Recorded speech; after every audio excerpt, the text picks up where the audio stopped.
Merhaba tompoko lahy sy tompoko vavy ary mbola faly tafahoana aminao hatrany amin'ny fatakariva izao manasanao anaraka ny Tsipriam-baovao hatra amin'ny farany omaly ary no nandao an'i Madagasikara ny fiaramanidin'ny Repoblika ny Madagasikara Air Force 12 rehefa nahitana mpividy teratany Amerikana iray nitondra fanazavana mahakasiky ny fivarotana an'io fiaramanidina io ary moa Andriamatoa Hery Rajaonarimampianina ministry ny vola sy ny teti-bola fanadihadiana entiny Marc Antoine. Tamin'ny vidiny $420 tapitrisa dolara Amerikanina no namarotany fitondram-panjakana ny fiaramanidina Air Force 12 izay nampiasain'ny fitondrana ara-valomanana ny tanterana sy ny vezivezen'ireo tompon'andraikitra ambony. Omaly no nanaingany azo any États-Unis ity fiaramanidina ity rehefa avy nandalo fanamboarana maromaro teto an-toerana ary indrindra rehefa voarotsaka tao anatin'ny kitapom-bolam-panjakana ny vola nividianan'ilay mpividy azy hoy ny ministry ny vola sy ny teti-bola Hery Rajaonarimampianina.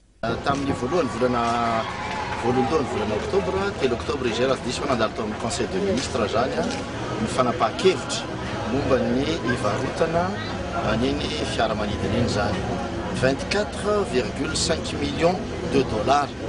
Asa mora avadika izy iny na ohatrinina amin'ny ariary zany fa ny 50 milliards d'ariary mahery-kely ihany zany iny vidin'ny fiaramanidina iny zany.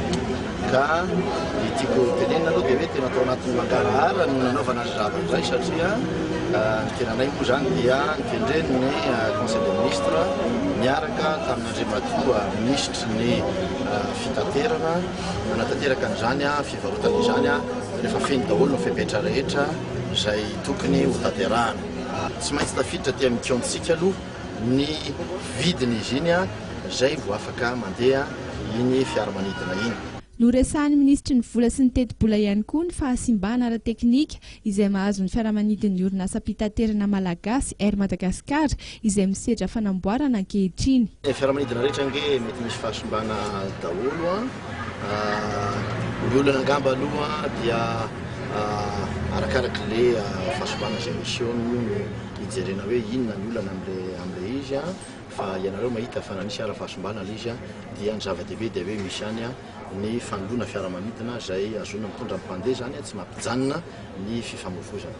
Izay ny tena zava-dehibe amin'izy io zany fa ny mpanina moa mety misy izany eo amin'ny fiaramanidina. Hatreto dia tsy mbola mikasa ny hividy fiaramanidina vaovao anoloana ny Air Force 12 ny fitondrana teteza mita.